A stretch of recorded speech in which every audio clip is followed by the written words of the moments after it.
Good morning, everyone. My name is Maria Papadimitriou, and I'm the Director of Quality and System Transformation at Addictions and Mental Health Ontario. And I'm MHA's lead on E-QIP, the Excellence Through Quality Improvement Project.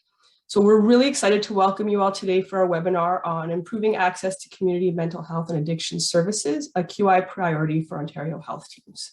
We have over 250 people registered today, so I'm going to ask that you keep your microphones on mute and just indicate in the chat if you'd like to speak during the discussion period so we can call on speakers in order and make sure folks aren't talking over each other at that point. Thanks. And next slide, please. As always, we're going to start with a land acknowledgement. We do this for a few reasons. Firstly, to respond to one of the many calls to action in the Truth and Reconciliation Commission report. Starting our meetings this way also encourages us to remember the historical and ongoing impact of colonization on Indigenous people and on all of us. As this meeting is occurring in a virtual space and participants are from all across the province, I'm going to start by locating myself and acknowledging the land that I'm joining from. I'm a white settler and I'm joining you from Treaty 19 territory. The Adjutant's Purchase was signed with the Mississaugas of the Credit in 1818, covering a parcel of land that includes what is now called Brampton and Milton. I would like to acknowledge all those who are present stewards of this land. As we are gathering of mental health and addiction service providers, I want to acknowledge the disproportionate harms Indigenous people experience due to mental health challenges and substance use that are a direct result of colonization, and that colonialism and racism continue to influence social structures like drug laws, the legal system, child welfare and healthcare, including mental health and addiction services. It's really important to ground ourselves in this context as we contemplate and make decisions on behalf of our organizations that will impact the people accessing our services. We want to ensure that the decisions always move us and our work towards reconciliation and healing relationships with Indigenous nations, people, and the land. It's important to remind ourselves that reconciliation requires action and that a land acknowledgement is just a small first step to help ground our actions towards reconciliation in the truth. So I'll end by encouraging all of you to take some time to reflect about the treaty history and the colonial context of the land you're joining from. And if you don't know, to take some time today to learn about it and include that learning into the context of your thinking and your work on this subject. Thanks, and next slide, please. So we're fortunate today to have Nosha Badegani, Director of Quality and System Performance at the Canadian Mental Health Association, Ontario Division, also fondly known around here as Data Queen, presenting an overview of the collaborative QIPs and the Access to Community MHA Services Indicator. Following Noshaba's presentation, we'll hear from fantastic panelists from Rainy River District OHT, KW4 and Wellington OHTs, and the Ontario Health Team E-QIP Santé d'Ottawa OHT. A discussion will follow, moderated by Deanna Huggett, the PSSP lead for E-QIP and manager of implementation, quality improvement, and implementation portfolio at the Provincial System Support Program at CAMH. Thanks, and that's it for me. So I'll pass it over to Noshaba now, our data queen, for the presentation. Good morning, everyone. So thank you for registering for our webinar. We're really looking forward to to presenting on this content for you, but also hearing the discussion. The goals for today are really to understand the context of the mandatory indicators within the collaborative QIPs and their relation to community mental health and addictions care, to better understand the indicator itself, ED first point of contact for mental health and addiction care, and to learn how OHTs are trying to improve their performance on access to community mental health and addiction services. So the information that I'm sharing here is all from the public domain and is likely not new to you. Still, we think it's important context. Currently, there are 50 OHTs in Ontario, and OHTs have determined their priorities for year 1 and year 2, and many have selected people with mental health and addictions issues as one of their priority populations. As outlined under Schedule C of the transfer payment agreements, Ontario health teams must have a collaborative QIP in accordance with the ministry's direction, and that QIP should include indicators and targets specific to the OHT's priority population and broader system integration indicators. As of now, all OHTs will be required to submit a collaborative QIP for 2022-23, I believe on April 1st, 2022. The formal guidance has not yet been released. I assume it'll be coming out in the next few weeks. And a collaborative QIP is the formal commitment to quality that an Ontario Health team makes to its community. OHTs are going to be expected to review their plans in year one, at the mid-year, and at the year end. And what the collaborative QIPs really should be doing for Ontario Health teams is helping improve outcomes by aligning system efforts. They should encourage a culture of quality across the OHT and within the partner organizations. They offer a systematic approach to working together and signal a commitment, and they will also foster community and client engagement in the quality activities. The requirement for organizational QIPs has not yet been confirmed to my knowledge, although these were required for hospitals, primary care, long-term care, and home care prior to the pandemic. Community mental health and addiction agencies are not required to submit formal quality improvement plans. However, a number of community agencies have been working with the Excellence Through Quality Improvement Project, your host today, to develop and share their QIPs. Some of them may also have QIPs that they use and they prepare for the purposes of accreditation or just for their own organizational management. Overall, there are a lot of expectations for Ontario Health teams. These are well articulated in the principles that ground the measurement for Ontario Health teams.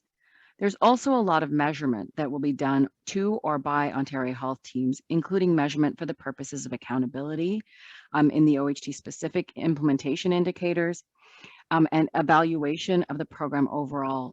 And that's over at the right side with the standardized system level performance indicators. Importantly, though, there will also be measurement for improvement, which is the collaborative QIPs. Here I'm going to tell you what I think. I want you to know this is my interpretation of what we know so far, and really isn't intended to reflect the views of anyone else other than me. Usually, I would expect to see a clear signal of system priorities embedded in accountability agreements and transfer payment agreements. However, these seem to be falling a little bit on the collaborative QIPs right now. The use of mandatory indicators and quality improvement plans is not the traditional approach that's been taken in the sector QIPs. In the past, these have had a very few mandatory indicators and not even at the initial points.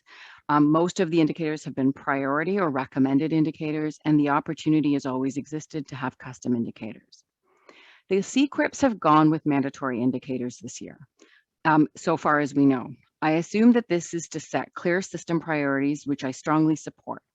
There are a lot of resources going into the Ontario Health teams, and we need some big change in our healthcare system to see better outcomes and to be able to deliver services within a budget to meet the quadruple aim. Where we have a chance to shine here is to focus our activities on common system goals, which the C-QIPs articulate. That said, I will encourage all of you to pay attention to the area of focus and what is the goal of the activities you're doing rather than focusing on the indicators themselves. And I'll explain why over the next few slides. So these are the three areas of focus for the collaborative QIPs. And these are the mandatory indicators that go with them. So improve overall access to care in the most appropriate setting, increase overall access to community mental health and addiction services, and increase overall access to preventative care. Today, we're going to focus on increasing overall access to community mental health and addiction services and the associated mandatory indicator, which is emergency department as the first point of contact for mental health and addictions care. The indicator is intended to measure access to community services, or in fact, lack of access to the services. This measures the % of people who went to the emergency department for a mental health and addictions related reason and did not have a visit for a mental health and addictions related reason to another type of provider or to the emergency or hospital in the 2 years prior to that visit. It takes the first visit in whatever is the time period, usually either a calendar year or fiscal year, and looks backward 2 years. The indicator sends a signal about potential gaps in service, and as such is important and potentially actionable measure of the overall system of care. That said, there are limitations of the indicator, including potential coding errors and a lack of clinical detail. For example, the indicator relies on OHIP data to capture previous visits to providers other than hospital and ED. If the physician who has seen a person has not coded the visit as mental health and addictions related, but they have provided that care, that won't be captured. It also will not capture mental health and addiction related care in the community by non-physicians or by physicians who don't bill or shadow bill to OHIP. So for example, nurse practitioner-led clinics, CHCs, Aboriginal health centers, community mental health and addictions providers won't be captured in the numerator of this indicator. So if people have received care from these providers, that will not be reflected in the indicator. So it's potential that the indicator will overestimate the number of people that are at first contact in the ED. Pan-Canadian and provincial surveys have consistently shown over the last couple of years an increase in the rates of anxiety and depression during the pandemic, and other indicators have signaled a heightened need for mental health and addiction services, including, for example, the high rates of opioid overdoses. So all of this to say that really looking at how to provide better access to people with mental health and addiction related needs is an important area of focus. Acute care mental health services, for example, ED visits and hospitalizations, according to the most recent Institute for Clinical Evaluative Sciences report, have returned to near pre-pandemic levels. They also report that outpatient visits to family physicians and GPs have increased. However, I'll flag that there's a gap in the provincial health services data around the use of community services. And all that to say that there are a lot of data that you can use to understand access to community mental health and addiction services. And the E-QIP indicator we're discussing really is just one of them. What I'm going to show you now is just some performance data on this indicator. Really just to give you a sense, these data are available at the link below. It is the mental health and addiction scorecard that the Institute for Clinical Evaluative Sciences publishes annually. These data were released in February of this year. So the period that is covered by the data is older than you would normally like to see in a quality improvement plan. That said, we can see that over time, performance on this indicator has been declining, i.e. it's been improving. So it's gone from 35% of people had a first contact in the ED to 32% in 2017. I don't know what the most current numbers look like, but there does seem to be a consistent trend downwards. There's almost a threefold variation, though, in performance from conditions. So when they look at those visits, they look at what condition a person sought hospital care, sought emergency department care for. And you can see that the lowest rates are for people with personality disorders and schizophrenia, with the highest rates among those with substance-related and addictive disorders and anxiety disorders. Few things that I want to highlight is that the conditions that may be more amenable to services from community providers or from public health and harm reduction services have the highest rate of first contact in the ED. There's also a fair amount of regional variation, from 28% in the Toronto Central LHIN to 38 and almost 39% in the Northeast and Northwest LHINs. This could be because there's poor access in those regions, or it could be because some of the access, or some of the primary care access especially, is through organizations or providers like nurse practitioner-led clinics, community health centers, AHACs, and other community service providers. So again, it's a reminder that if the indicator looks different than what you know to be your true experience, it could be that the indicator is not capturing everything it needs to. So as you think about performance on this indicator, consider what can be captured in the ED first contact indicator and what's not included. For example, it's not going to capture, as I said, services in the community that are not tracked through an OHIP card. It's also not going to capture emergency department visits that are prevented. So here's what I'd say: pay attention to what you're trying to achieve. Make sure that your primary outcome, that you know what your primary outcome is, improving access to community mental health and addiction services, and measure that. If you can at the same time think about how your activities are going to affect this collaborative QUIP indicator, it will help you when you're developing your QUIP to be able to say how you're setting targets and why you think performance might go in whatever direction you choose. If your goal is to change the way people are able to access service and to better integrate services coming out of a hospital, for example, you may reduce the overall number of emergency department visits in your community. More importantly, clients might receive better care and more readily. I don't want to steal anyone's thunder, but you'll see that in one of the three teams that are going to present on our panel as well.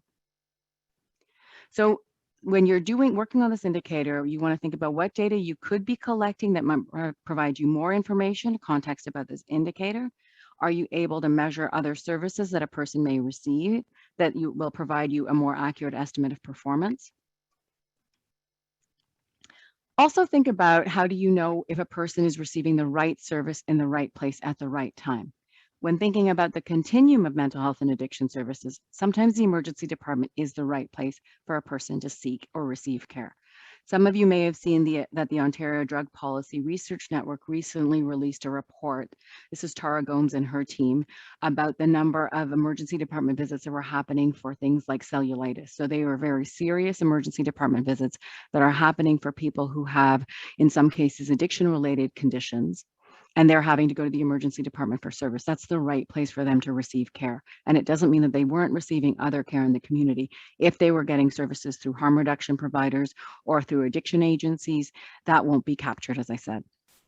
There's information that you probably have in your electronic health record right now that you can use to understand what services people are accessing and whether they're getting the care they need. One of the tenets of QI is to keep the client or person at the center of your work. When you're thinking about improving access to care, consider the perspective of the people seeking care and their families and friends and caregivers. What do they need and what are their outcomes of care? How do you work with other providers within your OHT to transition people to the right level of care? If that's going to be your focus of the work that you're doing, those are really important goals for your population. And I think you're going to see that again as one of our panel members talks about the work that they're doing in their OHT. So as you are working on how to improve access to community mental health and addiction services, consider what the impact of your activities will be on the denominator as well as the numerator, and watch out for unintended consequences. For example, if an OHT put into place a program to get everyone on their population screened for mental health and addictions by a primary care provider who bills OHIP, performance on the indicator would potentially decline to 0. This might not have any impact on your emergency department utilization, and it may, more importantly, not improve the care that people are receiving. If you're going to take an approach this way, you want to make sure people are then getting referred into the right services, that they're getting the care they need, and that they're getting it in the right place. So how can you ensure people receive the mental health and addictions care they need to avoid a worsening of their health and a need for urgent and emergent care? I think that's really the goal of improving access to community services. You know, I hate working out, but I go regularly, and I have 2 instructors who are my favorites. And they're my favorites because they do what they know I need. Yesterday, I was talking to them after we'd finished working out, and one of them said that she had just finished a spin class, and it was great that someone came out of that class and said that was a hard class. The other one went through a process of saying that she had just done a circuit class and was upset because her class was very full and she had to get up on the stage. She doesn't like that because it means she can't walk around and check on people. Right there, they both reminded me that the most important person is the person you are taking care of and serving. OHTs are a system redesign that the people of Ontario, your clients, should never see. The focus of what we do to improve services, the main tenet of quality improvement, is the client is at the center of the improvement activity. Now I'm talking specifically to the providers in the audience. If you're providing care in multiple OHTs, it's worth your time to make sure that you align your changes and the care you are providing across the OHTs that you're partnering in. For your sakes, and especially for the sakes of your clients, they should all be able to benefit from the changes you are making, not that just the clients that are in one of the OHTs that you are partnering on. Remember, the area of focus is improving access to community mental health and addiction services. Think about the opportunities for improvement and the outcomes you're trying to achieve and your clients' outcomes. Consider how your activities will affect the indicator. This is my last slide, and what I want to show you here is something that, that is another type of data that you could be using. What we saw on the earlier slide on the ED first contact indicator was that it has been declining over the last almost decade. However, the rate of 30-day repeat emergency department visits over the same period has increased. In 2017, more than 20% of emergency department visits were followed by another ED visit within 30 days. This has increased significantly since 2009. Repeat unscheduled ED visits for mental health and addictions reasons could signal poor transitions out of hospital. And if as an OHT you decide to improve the transitions out of hospital to community, you may not change the C-QIP indicator. However, this could still result in an important improvement in service delivery in your region and for your clients, and could result in better care coordination for the people you serve, as well as better communication across your OHTs. So with that, I'm going to turn it over to Deanna. Thank you, Noshiba. So Noshiba has done a great job of staying on time, and we actually, I think, can take a couple of minutes for questions before we move to the panelists. So kudos to you, Noshiba, for that. I'm going to pull out a couple of the questions that we have so far. We'll just do a couple, and then we actually will, if there are others that come in, we'll do them after our panel presentation. So the first one was from Mike Hindmarsh, and Mike is asking if we have any sense of the overestimation of people going to the ED for a mental health and addiction condition who haven't had contact with that community provider in the last couple of years. So, Mike, we would not have an estimate of how much that indicator could be overestimating the percent of people that are first contacts. I think that's one of the reasons that OHTs have to work together to understand who's receiving care, both from the hospital. And so if hospitals were asking the people that are coming into the emergency department, are you connected into other services? Do you have a primary care provider? Are you connected to community services? Are you receiving services through other means? And also for the community providers and for the other providers within an Ontario Health team to talk to their clients about what services they're receiving, to know when they're going to the emergency department, and for those clients to actually know what services are available in their community that they could be accessing. At the end of the day, until you can actually integrate your data across providers, you're not going to be able to know. And so we do have Alison Demuth who's going to join us from the Waterloo Wellington area, and they've actually joined the Integrated Decision Support, which is going to allow them to consider to look at ways to link data across providers. Thanks, Noshiba. Lots of, Mike, I see your hand up there. I would like to try to engage in a lot more discussion afterwards, but I will ensure that we get, that we bring you into that conversation. I do want to just acknowledge, Noshiba, there's lots of comments and concerns about the indicator not capturing many of the mental health and addiction services that individuals might receive. And just, I don't think we need to comment too much on that at this point, because I think that'll come out in the panel presentations, but really, and kind of one of the points that Mike had put into the chat, that a lot of this is trying to capture that story that informs the indicator, and how are you going to do that with your other sources of data and with the other information that's provided. So it's really hard to pick one indicator. Will kind of never satisfy everyone, and sometimes it's a starting point for a journey and a discussion. And we'll hear more about that in a bit. So I'm going to give you two other questions, and then we will carry on with the panelists.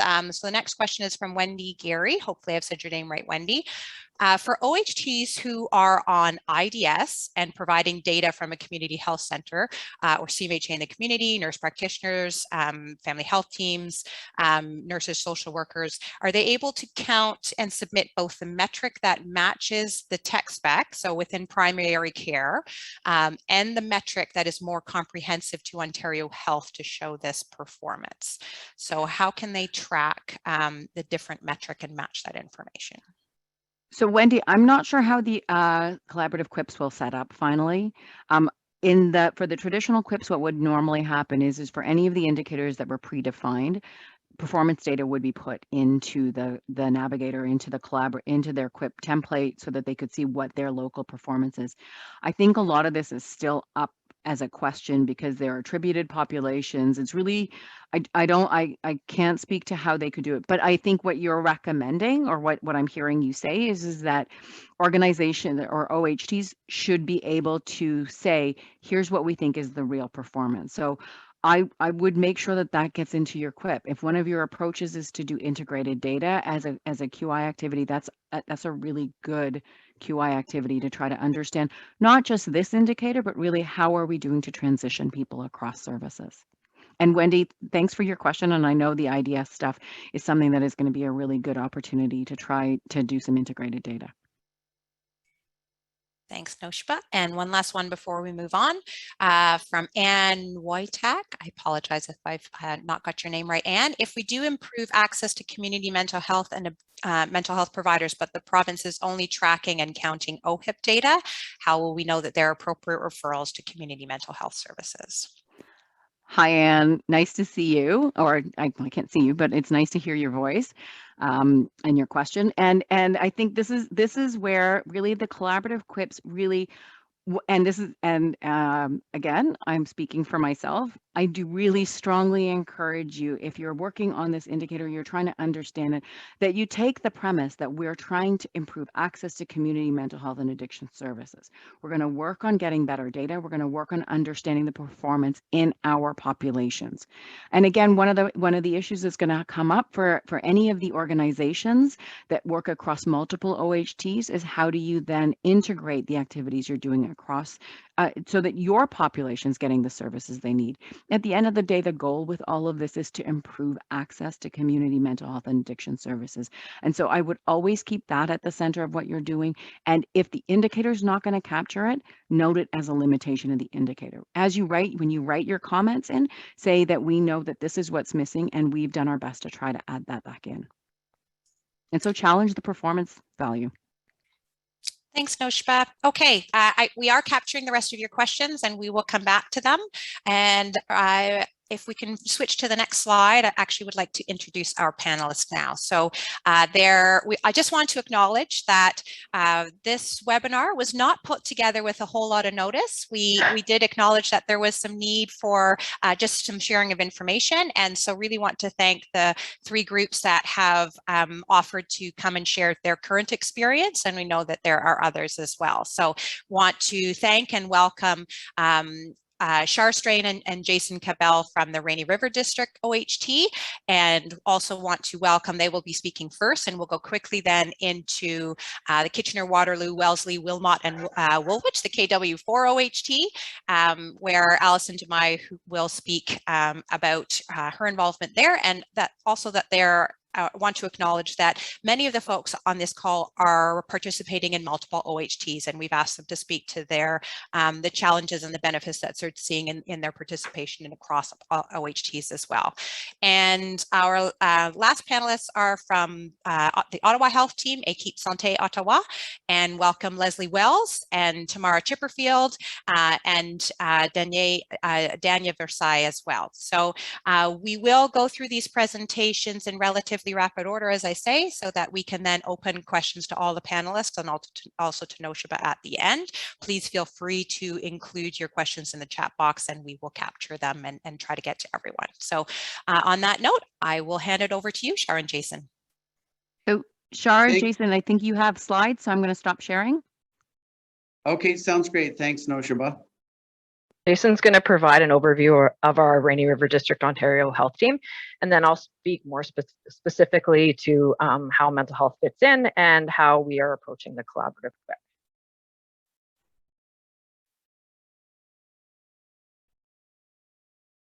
Can you see that okay, Shar? Yeah. Okay, so as Shar said, you know what I should, before I start, I should say I'm feeling a little bit of pressure. Maria called us fantastic panelists, so I'm feeling some pressure with that, Maria. Thank you. Anyways, just a little bit of an overview of our Rainy River District OHT. We, and I suppose even a little bit of prehistory, pardon if this is repetitive for most of you, but as we all know, early in 2019, the Ministry of Health announced a new approach to delivering healthcare. Late in 2019, our first 24 OHTs in the province were approved. I suppose it's important to note at this point, we in the Rainy River District were not part of that first cohort. I think it's referred to now having 3 primary cohorts of OHTs, of which we were a third cohort. So we're a relatively new OHT compared to the first 24. I suppose it's worth noting, as Bill Gates predicted, we were going to have a global pandemic inserted here at some point, and of course that was inserted after late 2019. So by late 2020, we were actually officially declared the OHT for the Rainy River District. I did list our organizations there, just so everyone knows. We're relatively small over a vast geographical area. We have about, in our catchment area, 21,000 people and 9 primary healthcare organizations within the OHT now, and 10 First Nations represented in the OHT. So the work began in 2021, where we established terms of reference, funding applications. And when I say we, I should clarify, I've only been with the OHT for just under a month. So Shar is going to do the heavy lifting as we arrive at our first year priorities page for mental health and addictions. That was identified as one of our priorities along with diabetes. And to go along with that, of course, I think all of us are in the position of having to improve our digital health services. So with that, Shar, I'll throw it over to you to do the heavy lifting for our E-QIP. All right, thank you, Jason. Okay, so how does mental health and addictions fit into our OHT? Within our OHT, as you've seen in the previous slide, we have 2 hospitals. We have Riverside Hospital and Atikokan General Hospital. CMHA Fort Frances, which is actually our largest mental health and addiction services within our OHT. We have Indigenous health organizations that provide mental health and addiction services across the district. So to date, we have developed a mental health subcommittee meeting monthly, which includes multi-sectoral partners, including education, primary care, justice, and children's aid.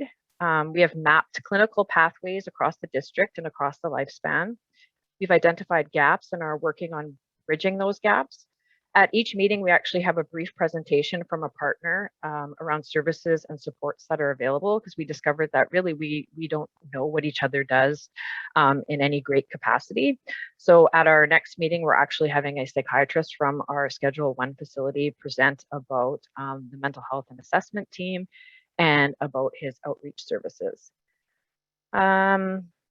We have scheduled upcoming meetings with those with lived experience to complete some process mapping also, because we want to ensure that we always have the voice of those with lived experience co-designing our systems and meeting their goals and needs.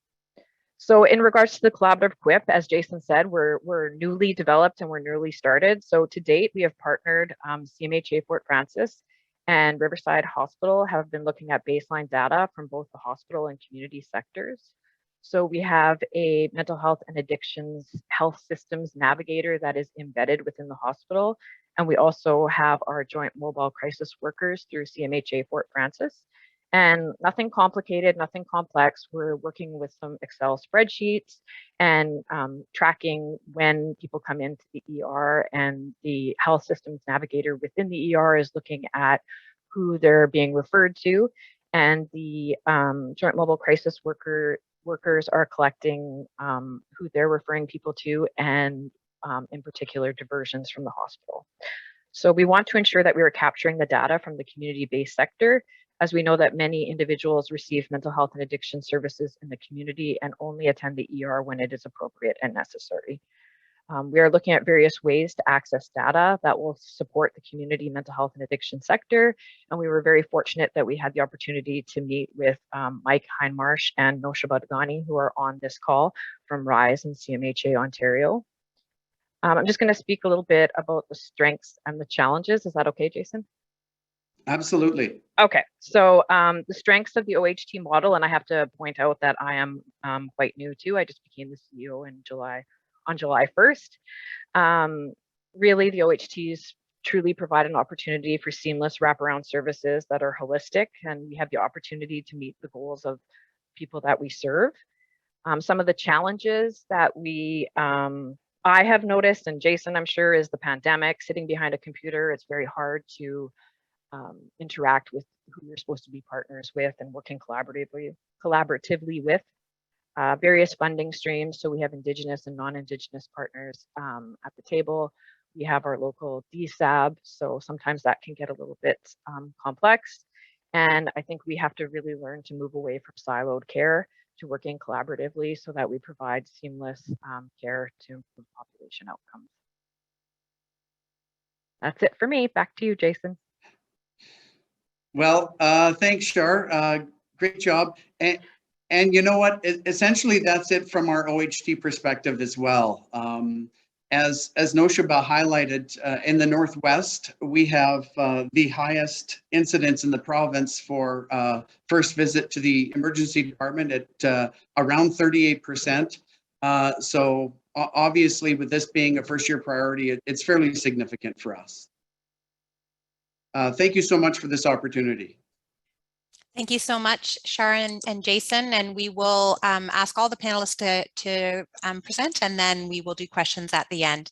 But thanks so much for what you've contributed. That was fantastic.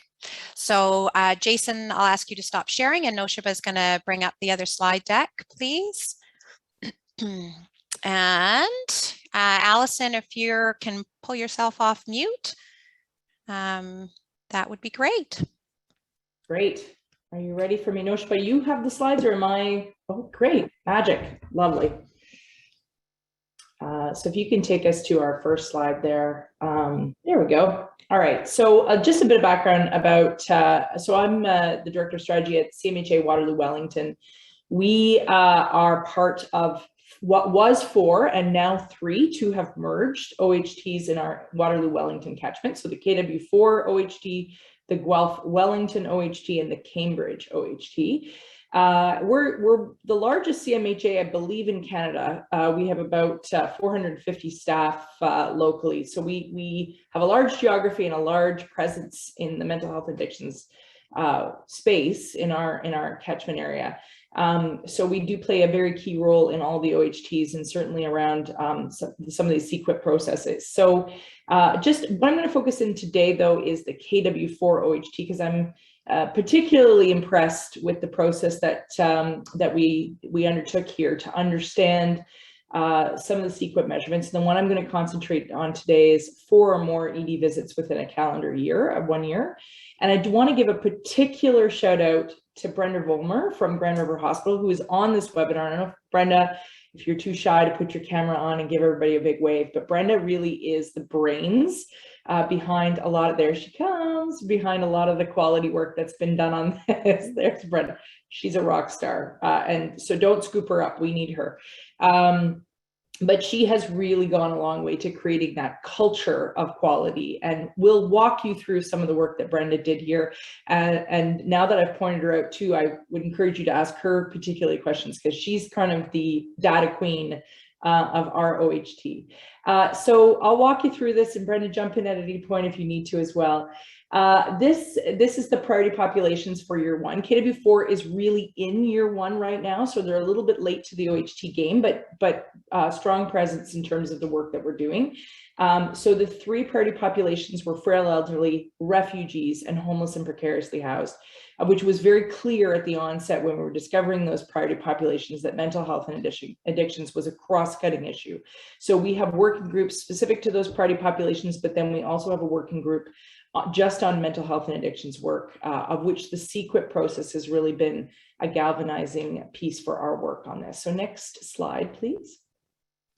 So this is really embedded in the HQO design, QI design process, and it mirrors what's design thinking, or an experience-based design process. And that's what I'm going to stress a little bit today, is how we really engaged in that process and really brought to the table this understanding of starting very clearly with identifying the problem that you're trying to solve, learning a lot about that program from both data and experience and journey mapping.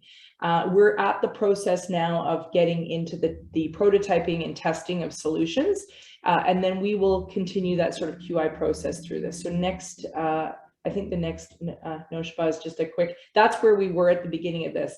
So sorry, next slide, yep. So what is the problem that we're trying to solve? So we knew that frequent ED visits were trending higher in 2021 than in 2020. That's no surprise for most of you. That's across the province as well as across the OHTs that we're part of.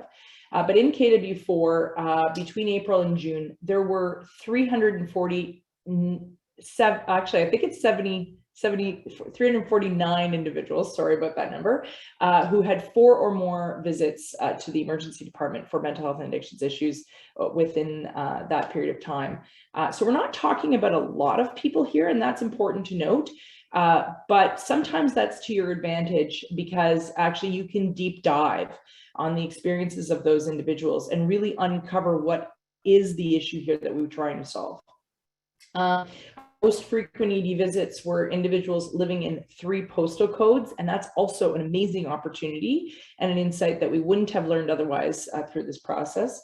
And then, the most common demographic here are males between the ages of 20 and 29, and our experience-based journey mapping work really uncovered, and again, probably no surprise, that for patients and their families, emergency departments were not at all the ideal place to receive care for either both the crisis situation and then certainly not their longer term needs.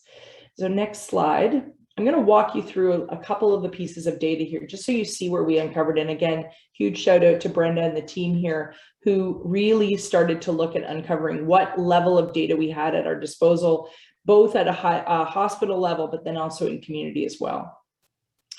So this is again showing that trend that we were watching between April and June of 2021, where we were watching that spike that happened.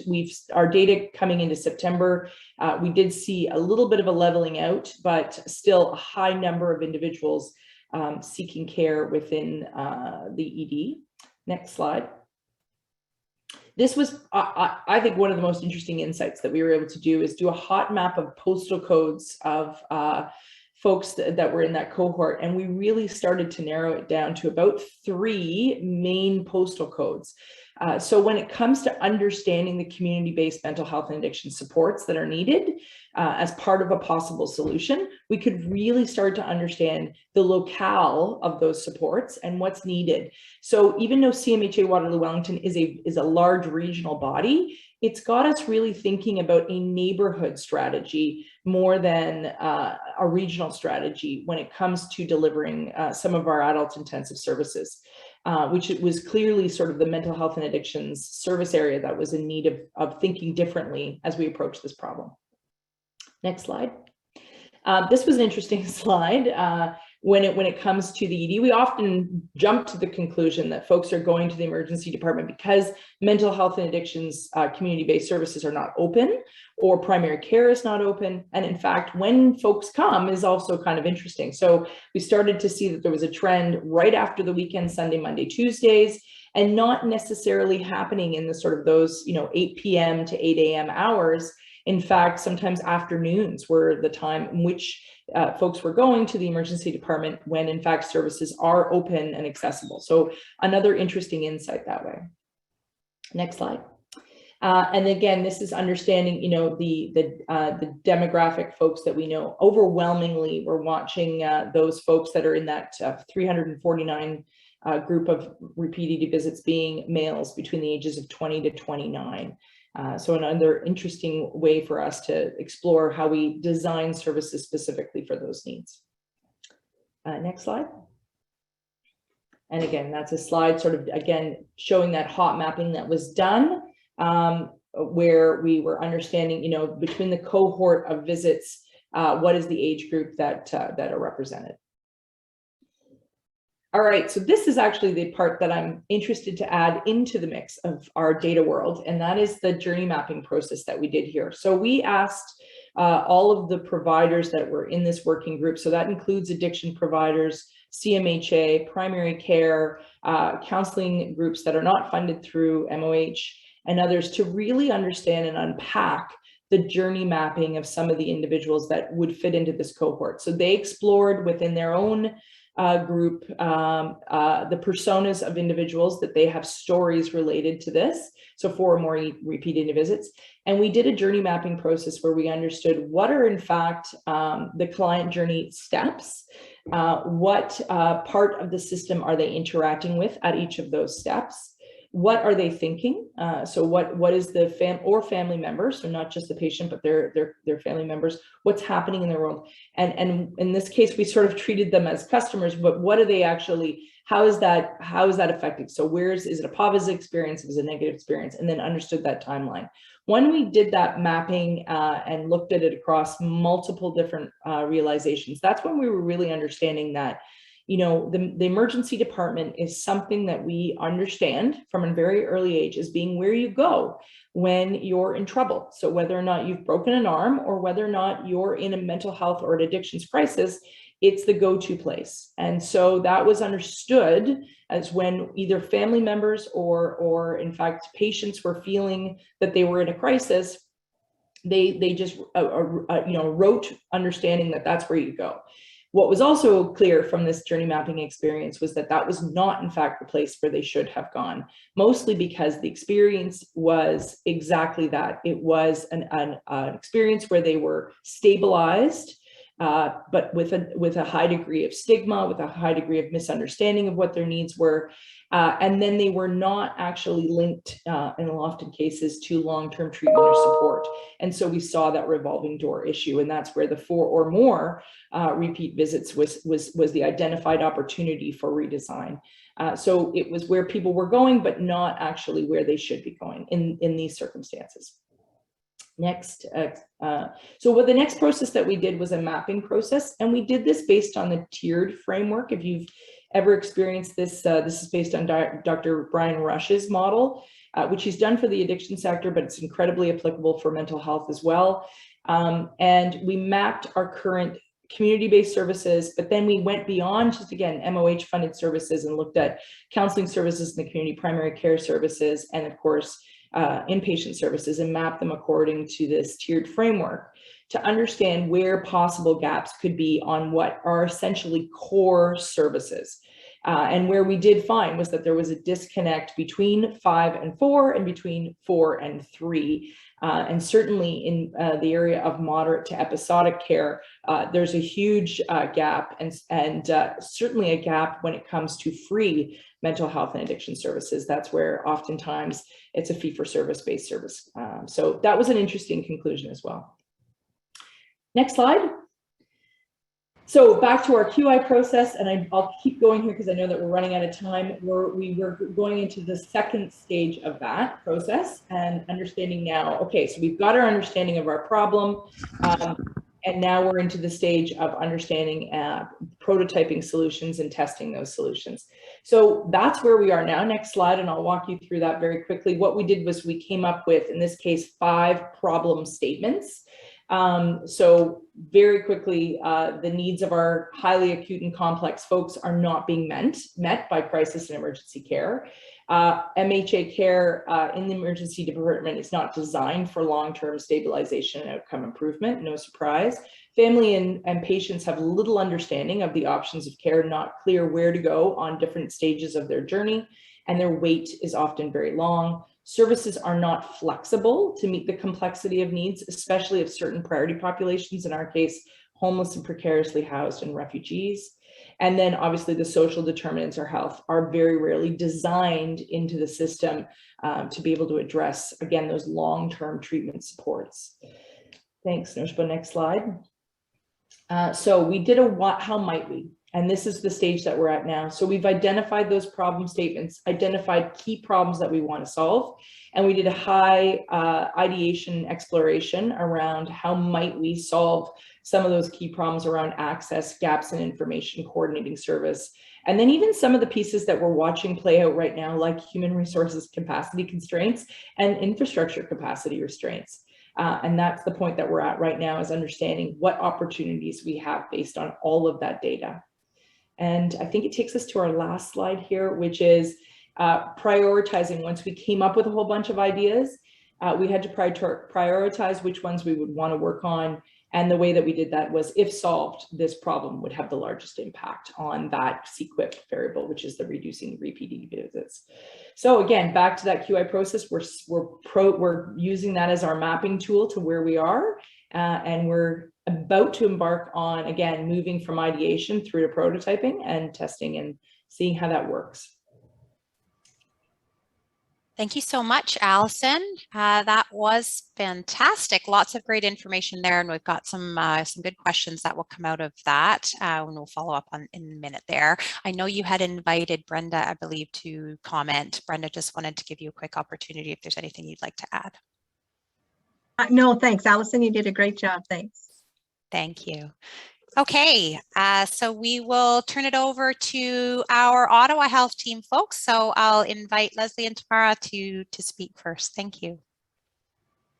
Thanks, Sienna, and hi, everybody. So my name's Leslie Wells. I'm the implementation lead for the Ottawa Health team, E-QIP Santé Ottawa, and we're very excited to be here today to talk a little bit about one of our key initiatives that we've been working on in the realm of mental health and addictions that nicely aligns with the indicator that we have that we're talking about today. So first off, a little bit about the OHT ESO, and I know we have a lot of our partners on the line here, which is great to see. We are a cohort 1 OHT, so we've been active since December of 2019 and are one of 3 OHTs that serve the city of Ottawa. We have an attributed population of roughly 500,000 people, mostly concentrated in the urban core. And over 65 partner organizations that span the entirety of the healthcare system, and lots of representation from community-based mental health, which is wonderful.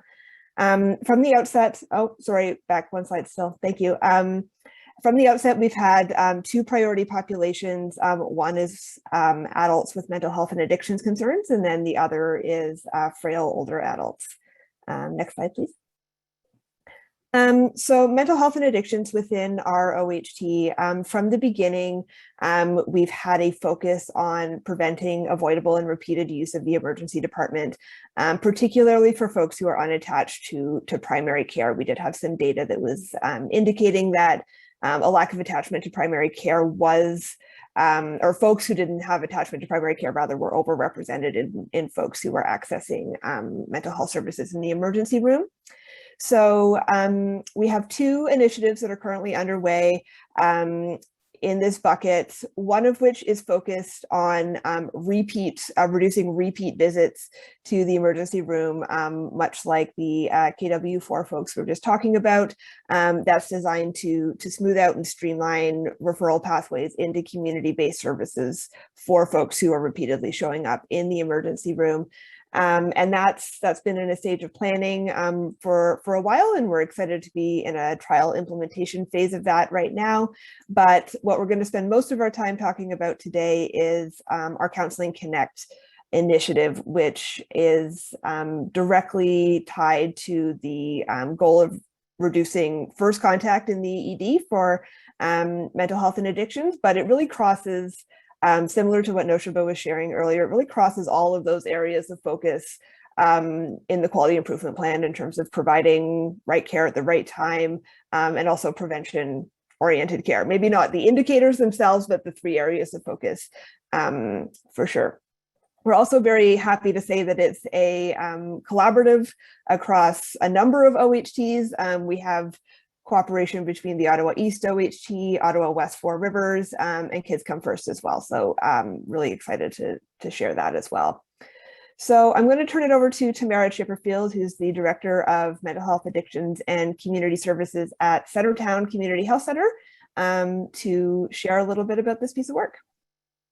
Thanks so much, Leslie, and it's a pleasure to be here today, and great work, really interesting presentations this morning. So happy to be here to share a little bit about what we're doing in Ottawa with our OHT and our partners.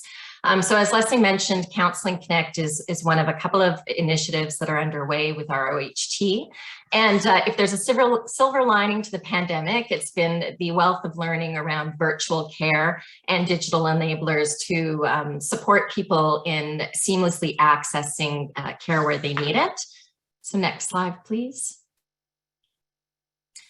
So initially, Counseling Connect, it's a COVID-born innovation and collaboration of community-based mental health and addictions organization that essentially leverages a digital platform and virtual care to connect children, families, youth, adults, and older adults in Ottawa and the surrounding regions to prevention-oriented mental health and addictions care. So essentially, the idea, and you can go to the next slide, thank you. The idea was to pool existing resources for single session mental health and addictions counseling. So essentially the walk-in counseling services meant to support people with mild to moderate mental health concerns. We also created an umbrella web page where these resources across different partners could be housed. So a web page and digital platform to make it really simple for clients to book into the service. So during the pandemic, what we saw is a huge influx and increase in calls to the distress center and crisis lines. And yet, because our physical doors to counseling services in the sector were temporarily closed due to COVID restrictions, we saw a drop in clients seeking services within organizations, even though those services were still happening, but in a virtual format. So the problem that we wanted to solve was really ensure that the public knew where to access these services, though the services had moved to that online virtual format, and enable people or prevent people from having to, look at 45 different websites to find out who's open, what's open, and navigate the system, because we know it's fairly complicated. So by creation of one umbrella platform with an online booking system, behind the scenes, there were over 20 plus organizations participating in this, but from a client user perspective, all I know is I'm getting the appointment that I need at the time that I need it. Next slide. So this is just a slide that depicts sort of the front page of the website as a client going to www.counselingconnect.org. This is my invitation to schedule a free same day or next day phone or video counseling session. Next slide. And this is the service choice that I have as a person seeking care. So one of the real, I would say, wins of this initiative is that it's across the lifespan support. So we've engaged child and youth sector, addictions-based sector, mental health sector, to be able to provide that single point of access into single session counseling for child and family services, youth services, and adult services, inclusive of the addictions component. So not just mental health, but addictions as well. And the other key aspect is we have really had a strong focus on equitable access. So within that, ensuring availability for francophones for the indigenous population, and most recently in the last couple of months, the African, Caribbean, and Black community and LGBTQ plus populations. Next slide. This just tells you a little bit about what the client experience is. They come to the website. It literally takes about 2 minutes to book the appointment, much in the same way that you would do for any other health service, whether it be massage therapy or physiotherapy. The client receives a confirmation email with the date and time, the name of the counselor who will be providing the service, and the modality for the service, whether it be a video call or a telephone call. Next slide. So again, just focusing on the equitable access. We really wanted to ensure timely access to services. So underneath this pooled resource, about 50% of the current resources are funded through existing single session walk-in counseling services across the sector. And we have received some additional one-time funds to be able to scope up to be able to meet demand, because as we're all experiencing across the sector during this pandemic time, demand for mental health and addiction supports, both at the prevention, mild to moderate level, as well as at the more intensive level, has gone through the roof. In terms of the platform that we're using is called CareDove, which is a vendor that specializes in community-based not-for-profit services and ensuring that sort of easy booking into those services. Literally, it cost us about $128,000 to get this initiative off the ground, so extremely low cost. It was not something that took a long time. In terms of development, from basically March of 2020, it was an 8-week development time to get this initiative off the ground. In terms of our impact to date, since our launch in May of 2020, We've seen over 12,000 people come through the service across the various different service areas. We do have a survey that does go out to clients where we invite folks to report specifically on their experience with the platform. 98% of those surveyed reported that the service was easy to use with a reasonable wait time. And we do ask a bit of a question around, where are people coming from? Or where would they have gone if they had not found out about the service? So what we see here is that if not for Counseling Connect, 43% of clients surveyed would have sought care from their family physician, and 8% would have visited the emergency department. We also know from our survey respondents that clients report a 25% decrease in severity of concern following the appointment, and a 36% increase in the reported ability to cope, which is aligned with what we know the research tells us in terms of sort of the benefits of single session counseling. When you catch people in the moment when they need the service, there's the potential to support them in a timely manner so that they're not needing to seek longer term, more intensive services down the road. I will say here that there is a proportion of folks who do use Counseling Connect who could benefit from longer term services. And in that regard, we're in development of seamless pathways to some systems navigation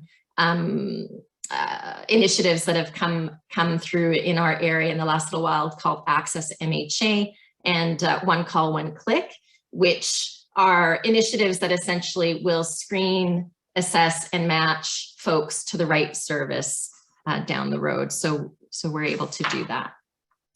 Next slide.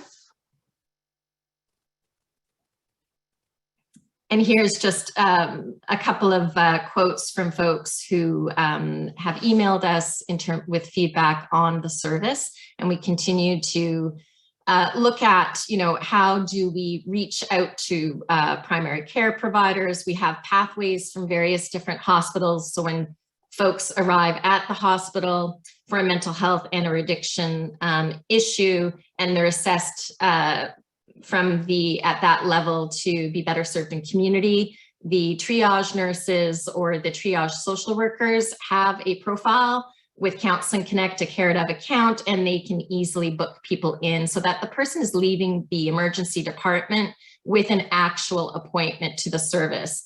And if the person isn't wanting to make an appointment at that time, they leave with the information as to where to go. So we are tracking that, and we are also tracking how people are coming into our service. So there's a question on the when people are booking into an appointment, how did you hear about us? So we are tracking how many people have heard about us through their primary care provider, through another healthcare provider, through our website, etc. So our goal really is to try and decrease some of the burden on the system as a whole by ensuring that people know that this service exists without having to navigate multiple websites to find out where to go. So really ensuring that seamless access to, as Leslie mentioned earlier, a prevention intervention, if you will. And I think I'll leave it there. Oh, Leslie, did you want to speak to this slide here? Yeah, so Counseling Connect, through the structure of our organization, we have a number of, our OHT rather, we have a number of different tables and committees, and Counseling Connect has their own collaborative table housed within the OHT to really sort of guide and direct that work. So it includes folks with lived experience, a number of the partners directly supporting the OHT, including reps from some of our other OHTs that are supporting the work. And it's really aligned with all of the overall principles that our OHT supports in terms of really firmly grounded in health equity, collaborative decision making, and yeah, we're something we're very much proud of and happy to have been able to support as an OHT. And maybe what I'll just mention is that this initiative is easily replicable, easily scalable, and has been replicated in both Alberta and in Saskatchewan. in slightly different formats. Just the idea is really simple. It's one sort of web access to online booking into needed services, but behind the scenes, you can have as many services as you choose to onboard within your geography. And I see that there's a question in the chat around no-show rates. So we do track that. The no-show rates are very low, so they fluctuate a little bit depending on the month, but they're lower than what we were seeing in in-person services. They're hovering at around 7%. The online booking platform allows people to easily cancel an appointment and rebook at a later time. So if someone does that, the appointment availability pops back up onto the website and can be booked in by another client. So we are monitoring all of those metrics. Thank you. Thank you so much, Leslie and Tamara, and also really want to say thank you to Shar and Jason and to Allison. What I really enjoyed was actually seeing the diversity of the work that's going on, and also coming sort of from different places of where the OHTs are in their movement towards work in this area. So thank you so much to each of you for presenting. I am going to just kind of come back to some of the earlier questions and go through a quick round of these at this point in time. And then while I do that, then I'm going to go to Mike, who I know has a comment. First of all, I do want to just continue to say, please feel free to put things in the chat box, and we'll do our best to grab everything from there. And if there are questions that we miss, we'll one question from Heather Gillespie to Noshaba was, has the length of stay during admission gone down, or the percentage of admissions from ED gone down, or the ED presentation? It really would be interesting to see if there are any trends in this data. So sorry, Heather, are you asking if there have been changes to why people are going to the ED, or how long they're staying in the ED, or if about hospitalizations? And this may be a sideboard conversation. I was just really wondering, because we've noted this trend upward in terms of repeat visits, is there a corollary trend that we're not admitting people to hospital who need it, or are we having people that are admitted in shorter length of stay?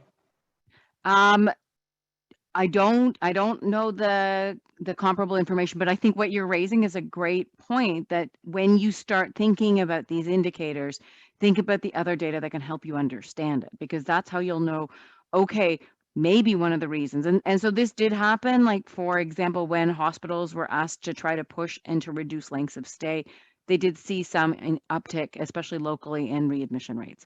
So it is possible that that's what you're seeing. I think you have to look at the data you have and say, okay, we're seeing, and this is why, if what you're trying to do is improve access to community mental health and addiction services, or services in the community, whether it is community agencies, primary care, nurse practitioner clinics, home care, or other resources, I think the what you want to do is take a look at what you have. And I mean, Allison's presentation, I could not have asked for a better example of how data can help us understand what's going on. Thanks so much. And I did not plant it at all. Thanks, Noshaba. And I just realized that I've made a critical error here, and I didn't invite Dania to speak. So after Leslie and Tamara was speaking, I wanted to open things up to Dania. So I'm super sorry about that. Please feel free to go ahead now, Dania. Thank you. Well, actually, I think what I was asked to share is my experience in, CMHA Ottawa's experience in being part of multiple OHTs. And because this is all great information so far, but what's happening on the ground, as you know, it's complicated. And so what you need to understand is that CMHA Ottawa, 3 of us are involved in some capacity with the Ottawa Health Team. I am the face of the of CMHA Ottawa at the Ottawa East Ontario Health Team, and luckily though, between the Ottawa Health Team and the Ottawa East, which team, OHT, we have the same population priority. And so this facilitates things, but still. So the Ottawa Health Team became a team in December 2019, as Leslie mentioned. The Ottawa East became a team further down the road, just before the province shut down because of the pandemic. And so we had a delayed start that was delayed till August or September 2020.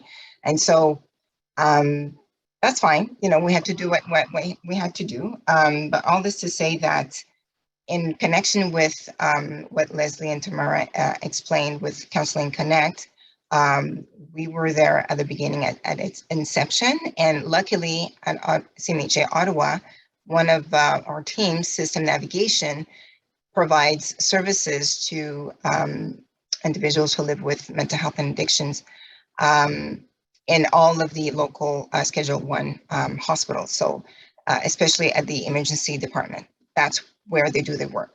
So a few years back, we devised a system where we would be automatically signaled when a client who has mental health and addictions visits the emergency department at minimum twice monthly. And it's a background, seen invisible process. And lo and behold, in this OHT new platform, we realized that we need to bring those e-triggers on the forefront so that the staff in emergency departments realize who gets flagged to us, so that once they leave the emergency department, they're not surprised to receive a phone call from us to say, hey, we're here to help and continue to help. Because as we know, when clients visit the emergency department, they're in crisis. They retain, a percentage of what we throw at them. And it's not necessarily, the information that they receive is not necessarily focused on their needs. And there's not necessarily enough time to assess their strengths and to explore, if they're connected with other services in the community, et cetera. So that's what we do with System Navigators.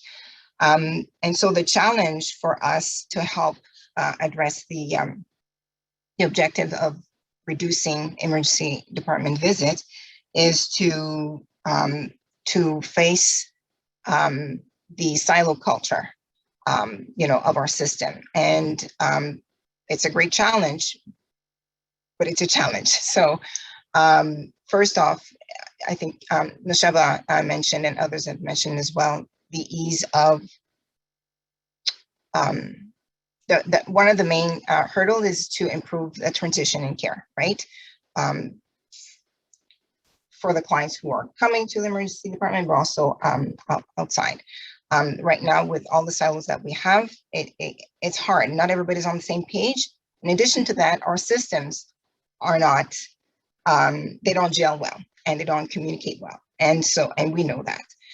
It's like plain Play-Doh and mix them all on Play-Doh, and the Play-Dohs are different colors, and so it's a challenge in and of itself. And so how do we manage being part of multiple OHTs? Well, we have to improve communication.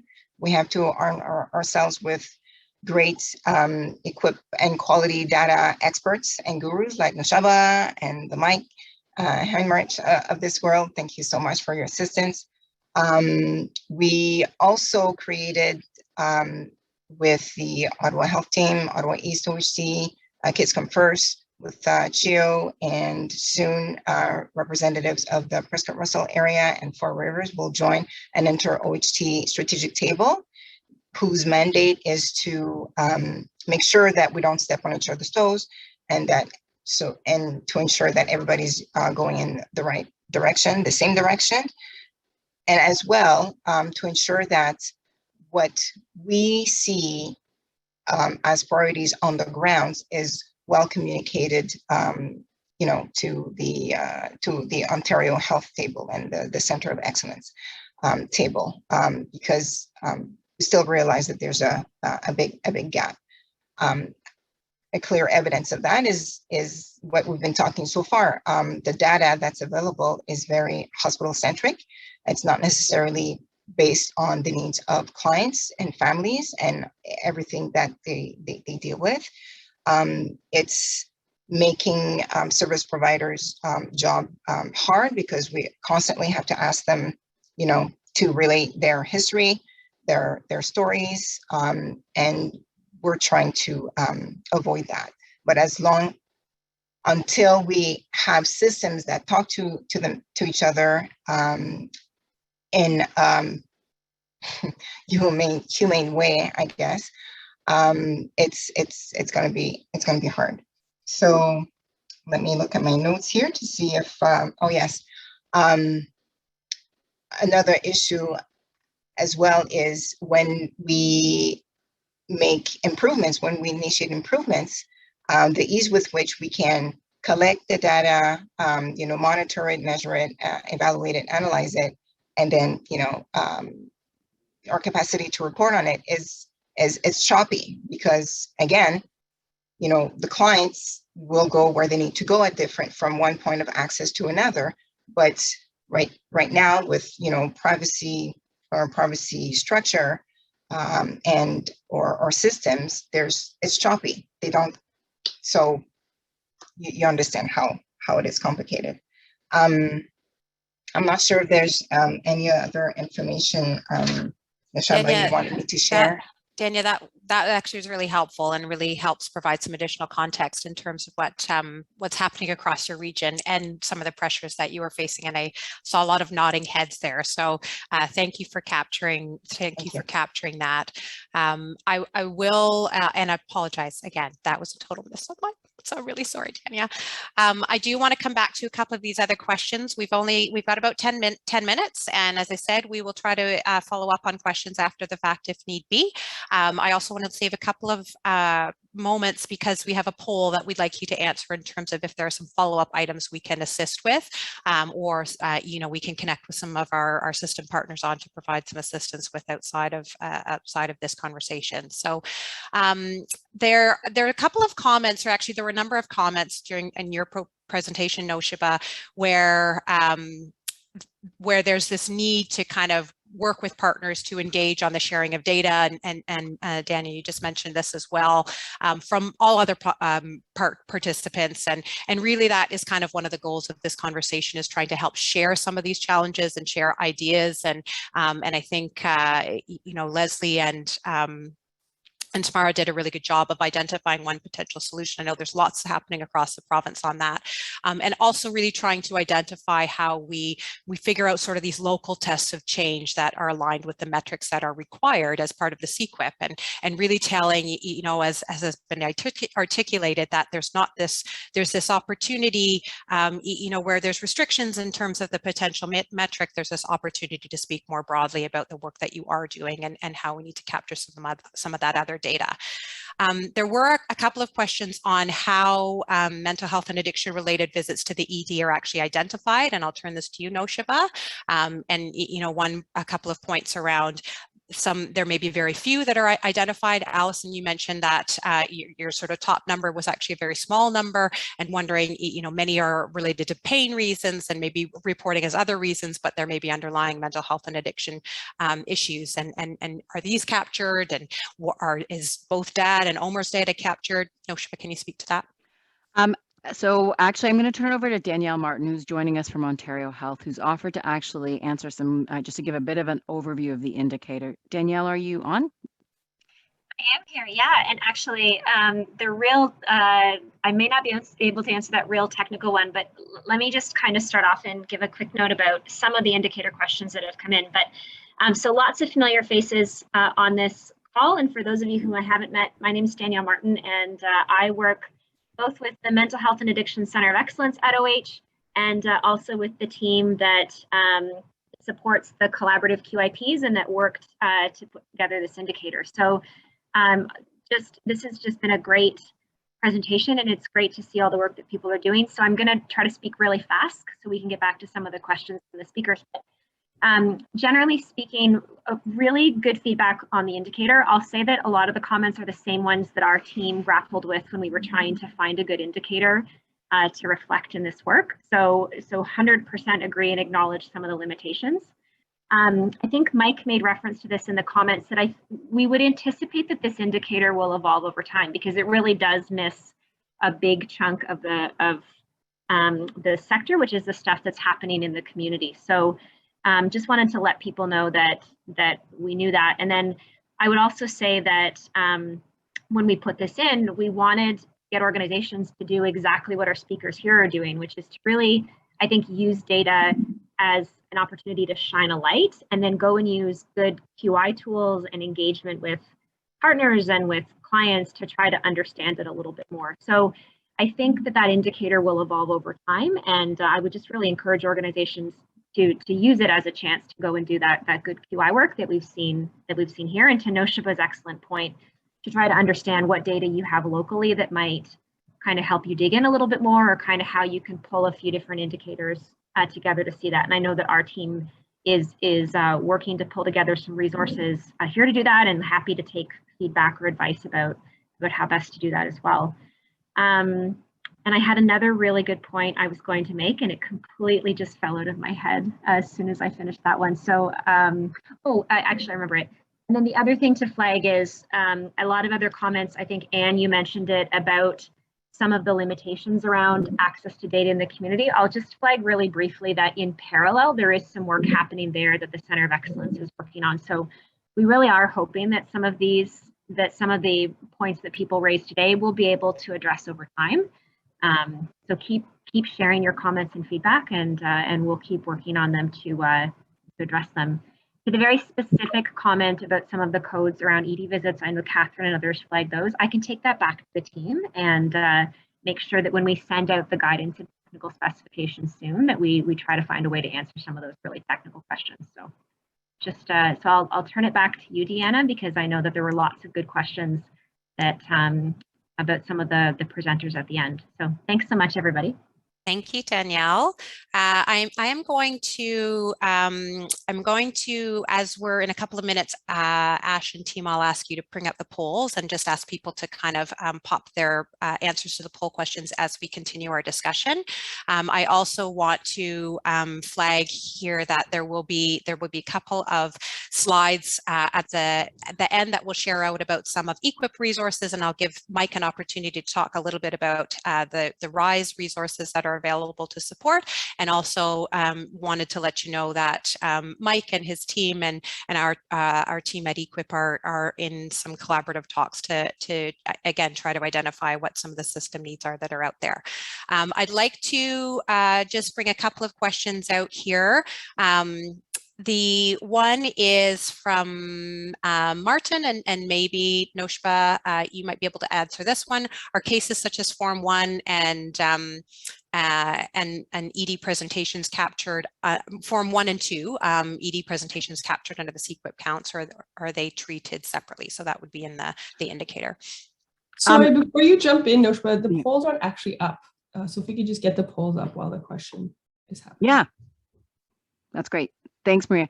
I actually, again, don't know the answer to that question. I think if my understanding is the ED visit's going to be captured in NACRS. So if the person enters the hospital, even if they're formed via the ED, it should get captured.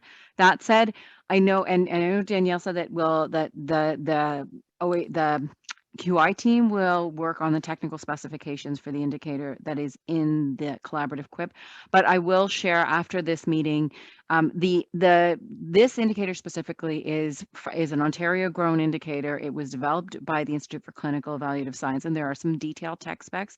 So I'll make sure we have those available for people, and you can take a look at what is in the one that for the data that I reported. Thanks, Noshiba. Question from Leanne to Tamara. How does Counseling Connect, how does the Counseling Connect intervention align with the Ottawa's Ontario Structured Psychotherapy program work? So Tamara had to jump off. She was having internet trouble, but I can answer that for her. So essentially, there's a whole back-end referral system on Counseling Connect that we didn't have time to go into, whereby someone comes for their single session appointment and the counselor deems that, you know, they need more intensive or longer term service or more specific service. They have a range of doors they can open for that client on the back end as a follow-up to the single session appointment.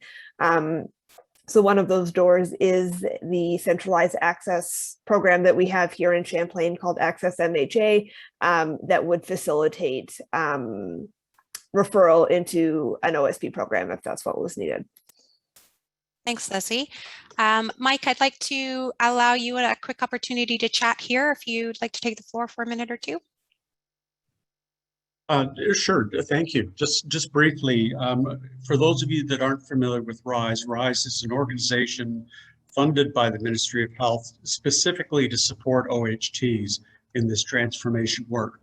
Actually, the three presentations today, part of RISE's support is a number of website supports that help you with population health management, thinking about segmentation, and also a number of quite a few resources in terms of the building blocks that the OHTs are moving towards.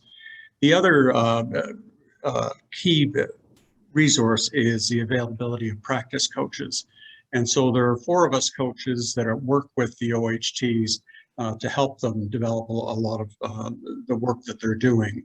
And we typically sit on working groups in the OHT. Sometimes we sit on the leadership team in the early going. But if you don't have a coach and you would like one, reach out to me. My email.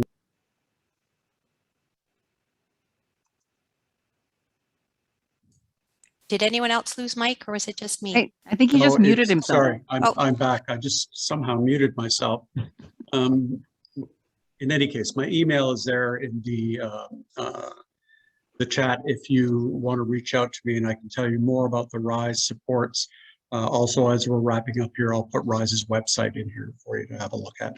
And Mike, we can add it to our distribution afterwards as well. Okay. Thanks, Mike.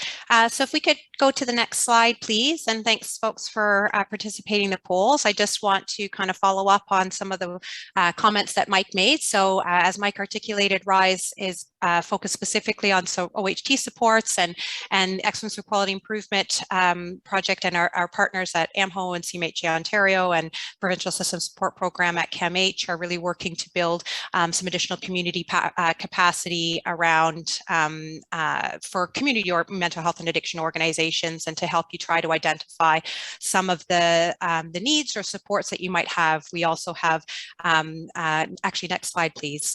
We also have coaches. We have a community of practice that has some focus areas on the work that you may be doing around access to care and equity. Or Ash, if you can go to the next slide, please, that would be great. Here you can see there's a little bit of work on sort of the QI cycle, and Allison did a really great job of talking about their process and using the model for improvement. And we have some experts who are able to provide some feedback on that, specifically sort of for the community mental health and addiction organizations as well as obviously we've got some data literacy support from Noshiba and a team of data coaches too. So there is a foundational ideas program around basic QI that is free, which can be linked as well. We'll share this out afterwards. We're providing some information around governance and leadership training for those that may need some support at that level as well.